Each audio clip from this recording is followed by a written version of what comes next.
Did you know Jesus had siblings? The Bible drops hints about his hidden family, but most people miss them. Today, we're uncovering 3 shocking clues that change everything you thought you knew about Jesus' brothers and sisters. By the end, you'll see the Bible and Jesus' life in a whole new light. 1. The controversial verse everyone skips over. Mark 6 verse 3 hits like a bombshell if you're paying attention. The crowd asks, "Isn't this the carpenter, the son of Mary and brother of James, Joses, Judas, and Simon? And are not his sisters here with us?" That's 4 brothers and at least 2 sisters, named outright. But here's what they do not tell you. Early church leaders fought hard to downplay this. Why? Because it challenged the idea of Mary's perpetual virginity. The truth was too inconvenient. Now, you might think, maybe brothers means cousins? But here's where it gets interesting. The Greek word used here, adelphos, means blood brothers 99% of the time in the New Testament. If the writers meant cousins, they'd have used a different word. This was not a translation error. It was a deliberate choice. But do not take my word for it. The early church historian Eusebius recorded that James, Jesus' brother, became the leader of the Jerusalem church. Not Peter, not Paul, James. That's a game changer. What's even more fascinating is how early Christian writers handled this. Theologians like Jerome later argued that these brothers must have been cousins, but that's a stretch. The Greek language had a specific word for cousin, anepsios, and the Bible uses it in Colossians 4 verse 10 when referring to Mark as Barnabas' cousin. Yet, when talking about Jesus' siblings, the writers consistently used adelphos. That's not an accident. And here's something even more compelling. Jesus' brothers show up at key moments in his ministry. In John 2 verse 12, they travel with him to Capernaum. In Mark 3 verse 31, they try to pull him away from the crowds, thinking he's gone too far. These are not distant relatives. They're acting like concerned siblings.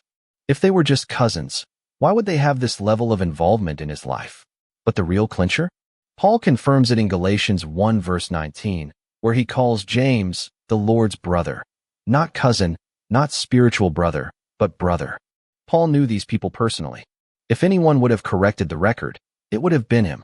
2. The family feud you never noticed. Jesus' siblings did not always believe in him. John 7 verse 5 says plainly, not even his brothers believed in him. Imagine that, growing up with the Son of God and thinking he's just your weird older brother. But here's the shocker. After the resurrection, everything changed.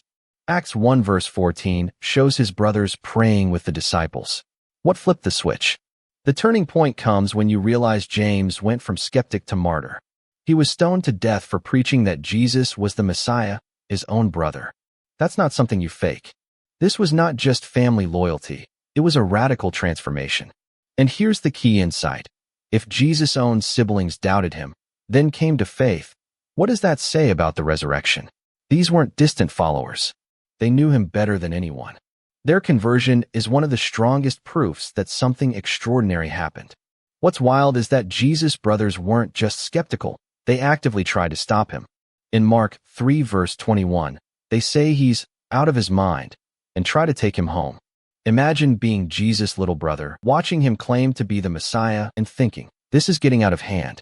That's a family dynamic we rarely talk about. But here's the twist. After the resurrection, James becomes the undisputed leader of the Jerusalem church. Not Peter, not John, James. And he was not just a figurehead. Josephus, the Jewish historian, records that James was so respected even the Pharisees admired his integrity. That's a radical transformation from skeptic to martyr. And Jude, his short letter in the New Testament is packed with urgency, warning believers about false teachers creeping into the church. He does not pull rank as Jesus' brother. Instead, he humbly calls himself a servant of Jesus Christ. That's the kind of humility that only comes from a real encounter with the risen Christ. 3. The hidden legacy of Jesus' brothers. Most people assume Jesus' siblings faded into obscurity. Wrong.